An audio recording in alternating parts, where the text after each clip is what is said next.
참미수님, 우리는 아주 긴 성서 여행을 하고 있습니다. 시즌 1에서는 때가 찼다, 하느님 나라가 가까이 왔다, 회개하고 복음을 믿어라 라는 주제로 20강을 했습니다. 왜 예수님은 1000년 전에 오시지, 5000년 전에 오시지, 지금 이 어려운 이 코로나19 이 시대에 오시지, 왜 하필이면 2000년 전에 오셔갖고 때가 찼다고 말씀을 하실까? 이거는 고고학적으로, 그리고 역사학적으로, 또 기후학적으로, 하여튼 인류 문화사적으로 전부 언어도 나와야 되고, 글자도 나와야 되고, 그림도 나와야 되고, 철학도 기본적으로 있어야 되고, 신에 대한 이해도를 넓히기 위해서 우리 정신세계가 굉장히 확장이 돼야 됐는데, 거의 예수님이 오실 때가 그때라는 거죠. 그래서 그 때에 대한 이야기를 20강에 걸쳐서 얘기를 했습니다. 근데 뒤집어서 얘기를 하면은, 만약 예수님께서 2000년 전에 오시지 않았다면 어떤 일이 벌어졌을까? 아마 우리는 야훼 하느님을 신앙할 수 없었을 거예요. 왜냐하면 유대인들의 아브라함의 하느님, 이삭의 하느님, 야곱의 하느님, 이 부족의 신으로 머무를 수밖에 없었을 거예요. 근데 예수님이 오셔서 이 유대인의 선민 사상에 아주 젖어 있는 이 유대인의 하느님을 온 세계의 하느님으로 선포를 하시죠. 그 선포되는 과정을 지금 제가 계속 이야기를 하고 있어요. 백인대장 로마의 군인 종을 고쳐주고, 가나안 씨로 뛰던 가나안 여자의 딸을 고쳐주고, 그리고 이제 성전 정화를 하세요.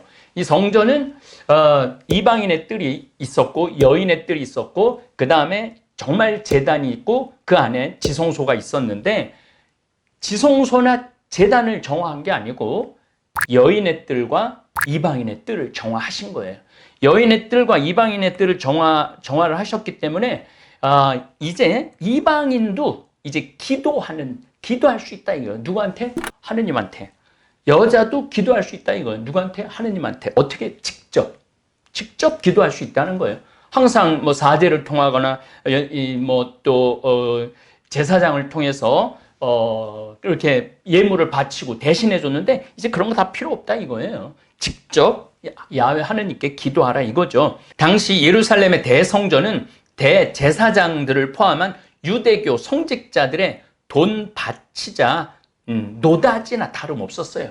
왜냐하면 파스카 축제 때 보통 50만 명 정도가 오니까 그 애 남은 첫 배는 또 제물을 바쳐야 되고, 정결례 해야 되고, 이런 게 다 이 예루살렘 성전에서 이루어지는 일이죠.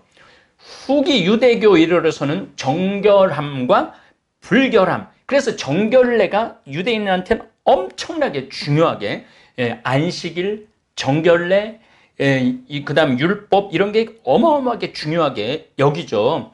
그런데 사실은 이 정결례 관념을 이용해서 성전이 조직적으로 움직여요. 어떻게 조직적으로 움직이느냐 하면은, 정결례를 하려면 목욕탕이 있어야 되잖아요. 미크베라고. 지금도 미크베가 아주 수도 없이 발견이 돼요. 정결례 2000년 전에 했던 그 정결례 목욕탕이 지금도 수도 없이 그냥 그 근처에 가면 발견이 쉽게 됩니다. 그러니까 거기 들어가서 목욕을 하려고 그러면 어떻게 해야 돼? 돈을 내야 될 거 아니에요. 씻으려면은. 그러니까 그 미크베로도 장사를 하고, 헤로데는 유대인이 아니에요. 이방인인데 유대인의 왕이 됐어요. 사실은 헤로데한테는 대왕 헤로데라고 그래요. 우리들은 이 헤로데가 굉장히 인상이 좋지 않은 존재지만은, 당시 이스라엘에 있어서는 역사적으로 이렇게 어마어마한 성전을 지은 게 처음이에요. 그리고 이 헤로데는 곳곳에 궁을 져요. 그래서 대건축가라고도 이렇게 부르는 인물이죠. 여기가 어떻게 보면 관광지야. 또 지금 로마 교황청 바티칸에 가보면은 어마어마한 사람들이 모이죠. 순례 오는 사람들도 있지만은 관광으로 가는 관광객들도 너무너무 많았다는 거예요. 뭐 관광객, 순례객, 그 다음에 또 성전에 제사하러 온 신자뿐만 아니라 성전에서 일하는 수천 명의 사제들, 또 성전 재직자들, 또 로마의 카이사르에는 한 3천 명 정도 군단이 있었는데, 이 너무 복잡하지만 중요한 데였기 때문에 빌라도는, 자, 헤로데, 빌라도 헷갈리지 마세요. 헤로데는 유대인의 왕, 빌라도는 로마 총독에, 빌라도는 카이사르의 1960 몇 년경에 카이사르를 이렇게 이제 발굴을 하는데, 정확하게 41년까지 빌라도는 유대 총독으로 머물러 있었던 서류가 나왔어요. 그래서 이제 가끔 저한테 이런 질문을 품는 분이 있어요. 예수님은 허상의 예수님이 아닌가? 오늘 제가 복음 때도, 오늘 세례자 요한 미사도 여러분 함께 참석해 보세요. 플라비우스 요세푸스라는 유대인의 역사가가 있어요. 이 사람도 37년에 태어나고 100년경에 죽는데, 이거 굉장히 중요한 인물이에요. 성서를 공부하는데도 아주 중요한 인물이기 때문에 오늘 복음 강론, 오늘 꼭 병행해서 들어보시기 바랍니다. 이 플라비우스 요세푸스도 예수님을, 역사가인데 복음서에 들어가 있는 게 아니고 역사가인데 예수님에 관한 증언을 합니다. 어쨌든 성전을 지키는 군인 600명, 뭐 잡무, 노예들이 있고, 재물을 태우는 연기에 겁에 질린 짐승 우는 소리, 번제라는 게 태워 올리는 거예요.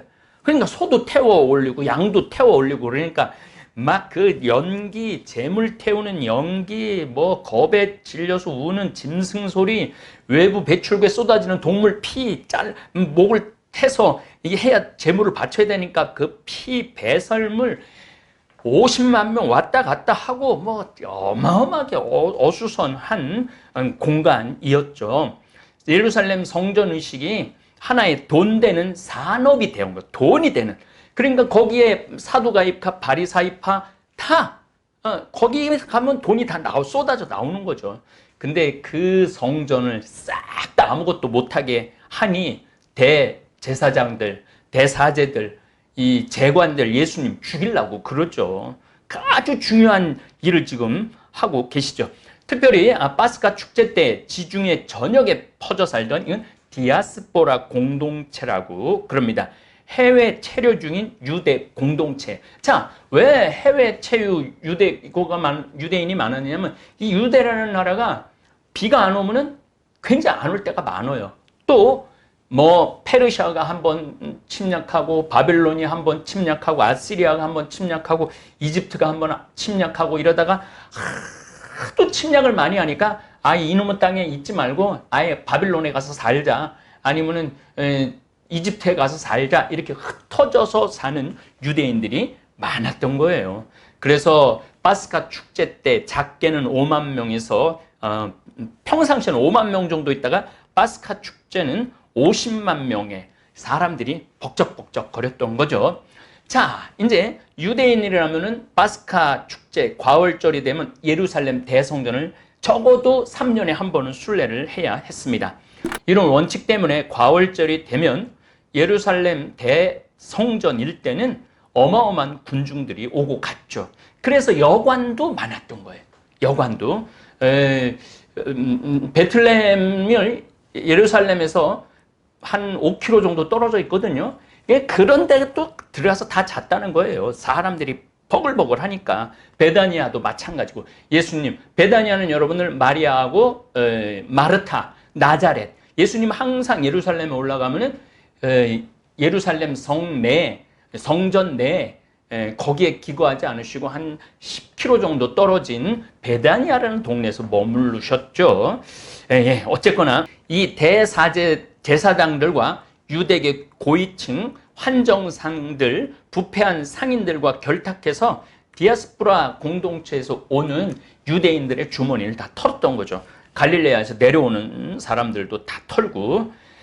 어쨌든 고대 유대교의 감련상 바다는 죽음의 장소예요.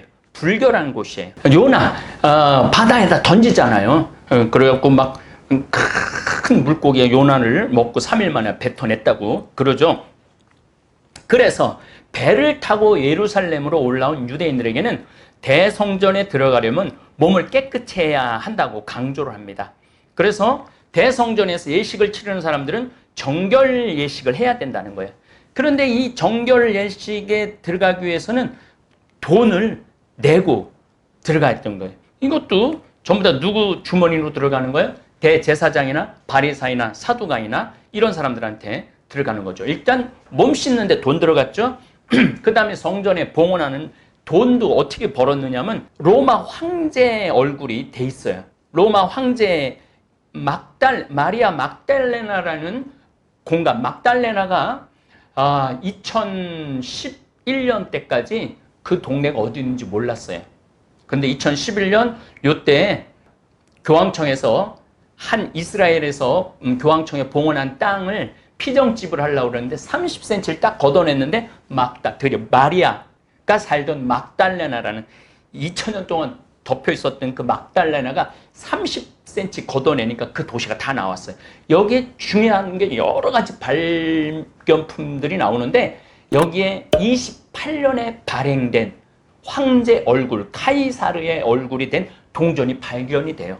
예수님이 그 동전을 보고 카이사르의 것은 카이사르한테 얼굴이 새겨졌으니까, 이야, 여러분들 이 성서 정말 배우면 너무너무 재밌죠. 어쨌든 그 불결한 우상이라는 거죠. 황제 얼굴이 새겨졌으니까 정결해야 하는 성전 내부에서는 사용하면 안 된다는 명분을 내세웁니다. 그래서 성전에 봉헌하는 돈을 따로 만들어요, 유대인들이. 그래서 그걸 환전을 해야 돼. 환전을 하려고 그러는데 보통 이 학자들에 의하면 무려 10배가 넘어가는 폭리를 취하면서 환전을 해줬다는 거예요. 지금 우리 달러, 1달러 우리가 지금 얼마에 하죠? 1,200원 정도 하죠. 1달러에 1,200. 그 미국계 굉장히 높은 거죠. 우리도 1원이면 1원. 물론 이제 뭐 그런 의미예요. 쉽게 말하면 환전을 그렇게 확 크게 하는 거죠. 10배 이상 넘어가는 폭리를 취하고 차익은 화폐를 발행한 성전 관계자들 주머니 속으로 들어가는 거죠. 그러니까 와서 이제 멀리서 왔으니까 씻어야 되니까 성전 바깥에 미크베 가갖고 씻는데 돈 벌어. 성전 바꿔주는데 환전, 돈 해서 10배 정도 돈 벌어. 그러니까 유대 상을 둘러 엎고 그 돈을 쏟아 엎은 것들은 이제 이런 거 하지 말라 이거예요. 그러니까 종교 지도자들 가슴에 분노의 불을 지르신 거죠, 예수님이. 정말 이게 제정신 가지고 이렇게 하기가 쉽지 않아요. 그러니까 예수님이 얼마나 대단한 에너지의 소유자인지 알 수 있죠. 게다가 대성전에서 바치는 예물도 문제였어요. 보통 흠없는 것, 소, 양, 비둘기. 근데 갖고 가면은요, 거기서 제사장들이 이렇게 보고 이게 흠이 있다. 흠이 있으니까 이거 바치면 안 된다. 그래갖고 순례자들은 재물을 다시 사야 돼. 그래서 또 10배 이상이 되는 손해를 보고 또 화폐를 내야 되고. 그러니까 완전히 성전이 강도의 소굴이 된 거죠. 자, 제가 벌써 예수님이 화가 날만 하죠. 와서 멀리서 왔으니까 씻어야 된다고 정결례에서 목욕탕에서 해서 돈 벌어 먹어. 그리고 와서 또 환전, 로마 화폐는 쓰면 안 되니까 돈 환전해갖고 10배 벌어 먹어.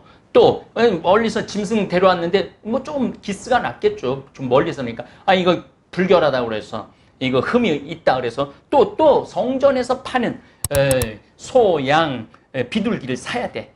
그러니까 돈놀이에 미친 상인들하고 이 성전 관계자들하고 서로 짜고 그렇게 해갖고 물 파는 거죠. 이 세 가지를 예수님이 뒤집은 거예요. 그것도 이방인의 뜰에서, 여인의 뜰에서 하신 거죠. 예수님께서 이 성전이라고 말하는 곳은 엄밀히 따지면 성전은 아닙니다. 이방인의 뜰과 여인의 뜰을 정화하신 것이죠. 다시 말해서 이방인들의 공간도 여인들의 공간도 이제는 모두 성전이라고 선포하시고, 그리고 환전, 그 다음에 흠없는 재물, 소, 양, 비둘기, 이것도 다시 성전에서 제공하는 것을 사야 되는 것조차도 다 정화를 하시는 거죠. 그러니까 이게 한 번에 하신 게 너무너무 많은 거죠. 이 성전 정화로 온 세상이 다 하느님의 성전이라고 선포하시는 거예요. 그래서 이 지구는 지금 성전인 거예요. 성전. 위대한 변화를, 위대한 정화를 예수님께서 하신 것입니다. 네. 다음 시간에는 나 환자 살리는 이야기를 하면서 예수님이 어떻게 하느님 나라를 점점 확장해 가시는지 이야기를 나누도록 하겠습니다. 감사합니다. 너무나도 고소해 참을 수가 없을걸. 건강을 책임져줘 생태만 전국장. 전국장이 냄새난다. 선입견이 있나요? 나도 처음엔 그렇다고 생각했지. 전국장 가루를 생수